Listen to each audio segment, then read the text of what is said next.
This is The Viking. Join Tiki Man and myself at OWFI Spring Conference, The Writing Universe, May 2nd through 4th in Oklahoma City. We will present podcasting and blogging at the Embassy Suites by the Will Rogers Airport. I will also be part of a forum called Dining with Death, a true crime, mystery, and supernatural luncheon experience. That's the OWFI, The Writing Universe, May 2nd through 4th in Oklahoma City. We hope to see you there. Hi, this is H.B. Burlow, co-host of Tiki Man and the Viking podcast. Just letting you know about my new book, The Day of Calamity, Volume 1 of the Wichita Chronicles, a new historical crime fiction series that takes place in Wichita starting in 1946. It's available currently on Amazon.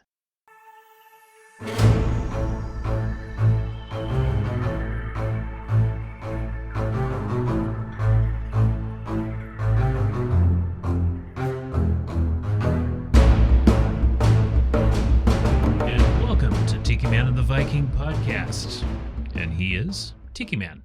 Hi, I'm H.B. Burlow, author of The Day of Calamity, Volume 1 of the Wichita Chronicles, a new historical crime fiction series. Across from me would be the Viking.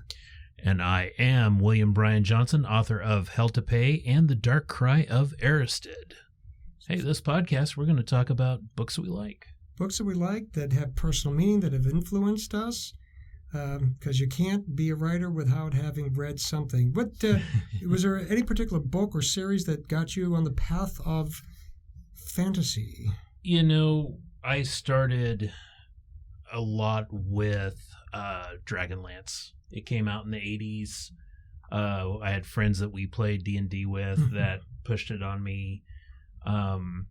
Margaret Wise and Tracy Hickman were the authors of it, and it essentially was a game that they had played that they turned into a novelization series. And then R.A. Salvatore came out with the Forgotten Realms group, and he's written tons of books on Drizzt Stewart and the drow elf that comes to the surface, and it was really nice because Watermark Books here in Wichita actually brought him to Wichita, and me and my friend that had followed him for 30 years actually have a great picture with him. That's impressive. That's like the fantasy come true. It was. Oh my goodness! I suppose that books or anything that inspires us or influences, usually not just the item itself, but at what point in your life they came in. So you were how old when you? Oh, I started reading those in middle school. Okay. And so, or junior high, what it was called back in that age. Right. But it inflamed fantasy again. It brought it back up to the forefront. There hadn't been really any big books, and I'm probably going to have people writing in saying, oh, you know, The Wheel of Time and all those, but you know, for me that was kind of like the first big fantasy book I ever read. I had read Conan growing up. Okay. I remember going to the library and looking at I used to get the graphic novels of Conan, and They were kind of just, they were black and white drawings, pencil etchings. Right. But yeah, Conan I grew up on way back. And you know what? If people are going to write in, at least that means they're listening to us. That's right. Now, here's a surprise for you. A book that impacted me came at a particular time in my life. It's The Razor's Edge by Somerset Maugham. And tell me about that one. It's a long story between the First World War and the late 1930s, and it focuses on a man named Larry Darrell who came back from the First World War and was impacted by that and didn't feel comfortable hanging around his nouveau riche friends from before the war, and goes off on a journey and winds up going to India or Tibet, and It's a spiritual journey. And the funny thing is, this was got an old hardback copy from a thrift store right around the time that I got divorced from my first wife over 30 years ago. Mm-hmm. And I was feeling lost, and reading about some other guy who was lost, who was going on a journey. Now, I wasn't going to go to Tibet. I don't think my parents would let me. But that being said, think about how that would have changed you, though. Well, yeah, I might have been wearing loincloths as opposed to Hawaiian shirts, but, you know, who knows? I just think that sometimes it's the books themselves that we talk about that are influential. It also depends upon when they come into our lives. Yeah. And I think, when we talk about influencing us as writers, Jim Butcher and the Dresden Files series, okay. That man taught me how to write cliffhangers. Every book, every chapter, cliffhanger. It's books that are almost impossible to put down at night. And I tell you something, to write a thriller, if you want to use that genre, and keep people on the edge of their seat or on the edge of the page, as it were, is difficult because you don't want to appear like you're manufacturing something. You want it to be organic. Right. And also attention spans are so hard to keep this day and age. Yes, of course. Well, the one book specifically that got me hooked on hard-boiled crime fiction, and I love Jim Thompson. He's a great pulp writer, and I loved reading James Ellroy with his scatological 50s mentality. Mm-hmm. But it goes back to Dashiell Hammett and Raymond Chandler. Now, Hammett was a procedural guy because he worked as a Pinkerton detective. It's Raymond Chandler for me because he writes of these the knight errant of the cities walking in neon jungles and so forth.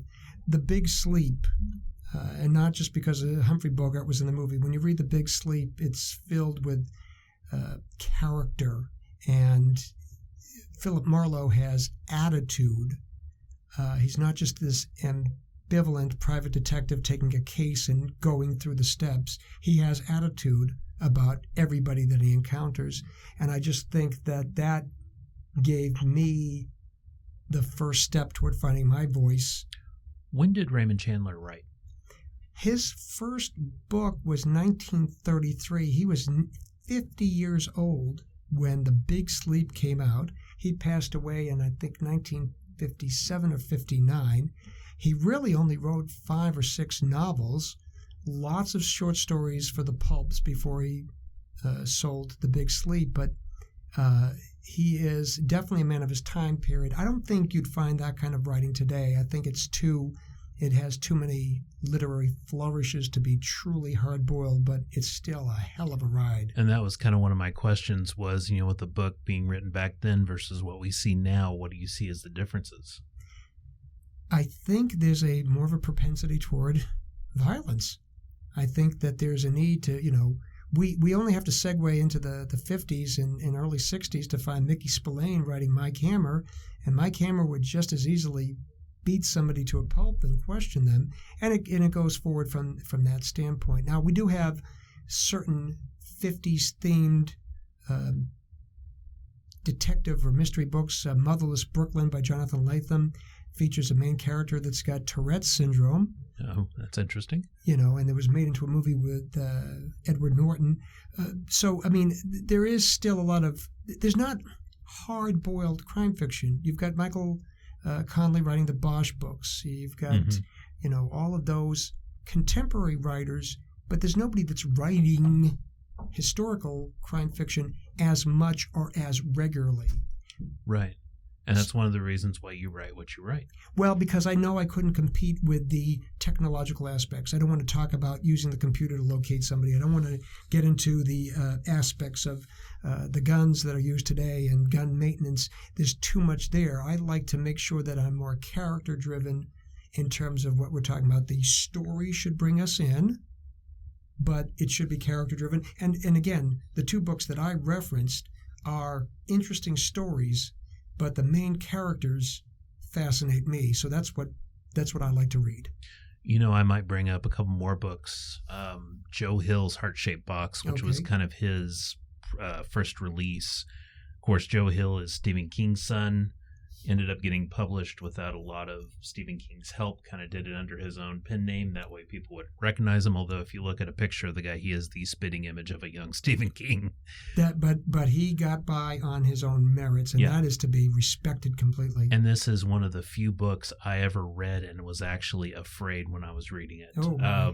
I used to take a break at a local park from work and eat lunch out there, and I'd read before going back to work.